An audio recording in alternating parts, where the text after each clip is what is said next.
राम राम मंडळी, आमच्या लई भारी रेसिपीमध्ये तुमचं लई भारी स्वागत आहे। मोदक म्हटलं की असा भरपूर पाकळ्या असलेला कळीदार मोदक दिसतो, पण का नाही कळ्या पाडायला सगळ्यांनाच जमतं असं काही नाही। म्हणून मी आज तुम्हाला कळ्या न पाडता ही कळीदार मोदक कसा बनवायचा ते शिकवणार आहे। अगं बायको, काही काय बोलतेस? कळ्या न पाडता कळीदार मोदक कसा काय बनेल? होय जी धनी, बरोबर बोलते म्या। आणि का नाही ह्या पद्धतीनं मोदक तुम्हाला नवीन असलात तरीसुद्धा कळीदार मोदक बनवता येईल। म्हणजे कधीच मोदक बनवला नसेल तरीसुद्धा तुम्हाला मोदक बनवता येईल, आणि तो पण असा कळीदार दिसेल बघा। अच्छा, असं आहे का?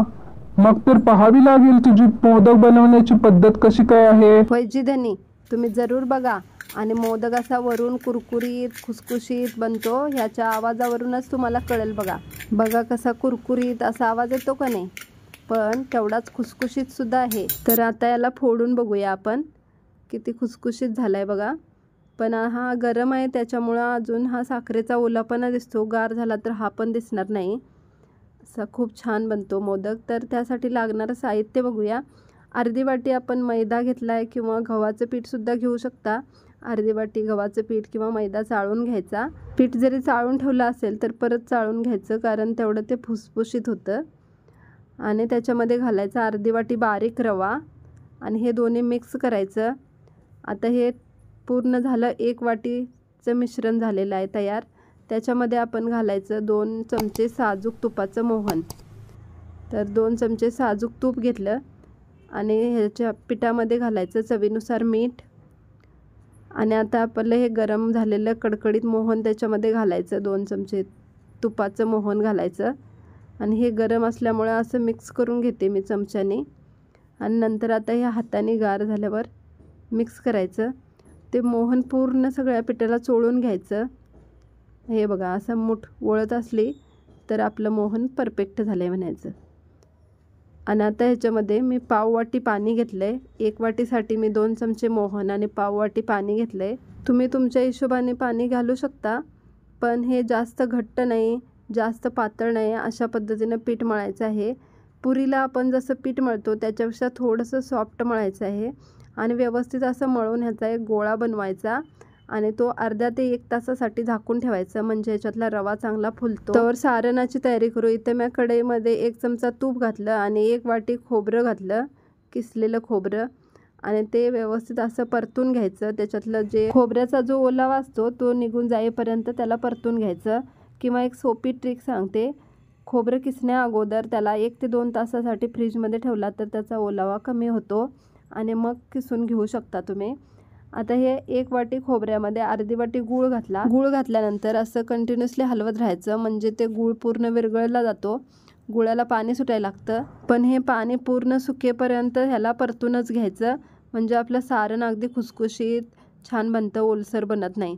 आता याच्यामध्ये घालायची वेलची पावडर, आणि आता मिक्स करायचं। ह्याचा ओलावा पूर्ण कमी झालेला आहे, आता हे कडक व्हायला लागले, तेव्हा आता गॅस बंद करायचं आणि ठेवून द्यायचं। गार झाल्यानंतर आता हे सारण तुम्ही जर असं फोडून बघितलं तर एकदम खुसखुशीत असं सारण बनतं। हे बघा, जरासुद्धा ओलं राहत नाही, असं खुसखुशीत सारण बनतं। तर आता हे पूर्ण गोट्या ह्याच्या फोडून घ्यायच्या। हे अशा पद्धतीनं सारण बनवलं तर आपले मोदक चांगले टिकतात, किमान 8 दिवस तरी टिकतात। तर आता आपण मोदक करायला घेऊया। तर त्या मिश्रणाचे मी छोटे छोटे गोळे बनवले, आणि आता त्याची एक पारी बनवून घ्यायची। तर पारी एकदम पातळ बनवून घ्यायची। आता त्याच्यात रवा घातला असल्यामुळे ह्याचे काठ थोडेसे फुटल्यासारखे दिसतात, पण काही हरकत नाही। तर ही पारी बघा किती पातळ झाली।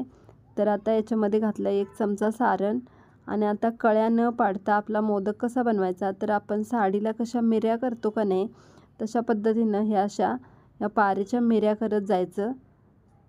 या बघा, अशा घड्या घड्या पाडायच्या, आणि त्या एका दुसऱ्या हातामध्ये पकडायच्या, आणि एका हाताने ह्या घड्या पाडत जायचं। आणि आता ह्या पूर्ण पारीच्या घड्या पाडून झाल्या की दोन्ही हाताच्या दोन्ही चिमटींमध्ये दाबून जे वरचं पीठ असतं का नाही ते पूर्ण काढून घ्यायचं, म्हणजे मोदक तिथं जाड होत नाही, आणि त्याला टोक पण छान येते।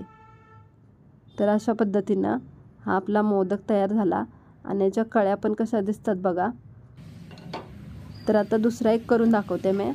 तर आता इथं पारी बनवली, अशी पातळ पारी बनवून घ्यायची, याला पीठ वगैरे तेल काही लावायची गरज नाही, कारण आपण पीठ मळताना त्याच्यामध्ये मोहन घातलं असल्यामुळे काही लावायची गरज नाही. आता याच्यामध्ये सारण घातलं आणि अशा ह्याच्या घड्या पाडायच्या. हे बघा, साडीच्या मिऱ्या करतो तशा पद्धतीनं अशा मिऱ्या करत जायचं. याच्या एका हातात पकडायच्या त्या मिऱ्या आणि दुसऱ्या हाताने अशा घालायच्या. अशा पद्धतीनं एकसारख्या घड्या घालत जायचं. आता हे पूर्ण घड्या घालून झाल्या की आता हा दोन्ही चिमटींमध्ये दाबायचं. फक्त ते सगळं एकत्र चिकटलं पाहिजे, तर असं दाबायचं आणि वरचं जे काही हे पीठ आहे ना एक्स्ट्राचं ते काढून घ्यायचं आणि ॲटोमॅटिकच आपली टोक तयार होते. त्याला थोडासा शेप द्यायचा. तर हा सुद्धा मोदक किती छान बनला आहे बघा. तर आता हे तळून घेऊया. तर मी तेल चांगलं गरम करून घेतलं, त्याच्यामध्ये हे मोदक सोडले आणि मध्यम गॅसवरती याला तळून घ्यायचं. जरासे खालून भाजले गेले की याला उपडी घालायचं, म्हणजे असं याच्या टोकावरती टाकायचं, म्हणजे तिथे चांगले तळले जातात. आणि टोकाला चांगले भाजले की मग थोडंसं हलवत राहायचं. तर आता हे असे टोक तेलात बुडली पाहिजे. भरपूर तेल घातलं तरीसुद्धा आपले मोदक इकडून तिकडे फिरतात, त्यामुळे आपण कमी तेलामध्येच हे असे उलटे करून करून भाजायचे आहेत. जास्त तेलामध्ये तळले तर ते टोकाला भाजले जात नाही, उपडी असे पडत नाहीत ते. म्हणून हे कमी तेलामध्ये असे चांगले हलवून तळून घ्यायचे. याला सोनेरी कलर आला की याला काढून घ्यायचं. तर अजून एक मोदक मी तळून दाखवते तुम्हाला इथे. तर हे बघा, किंवा असंही तुम्ही करू शकता. त्या टोकावरती कडकडीत तेल टाकू शकता आणि मग त्याला पलटू शकता.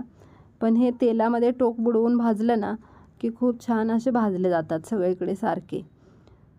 तर अशा पद्धतीने हे सगळे मोदक मी तळून घेतले. याला तळायला तेलसुद्धा जास्त लागत नाही आहे.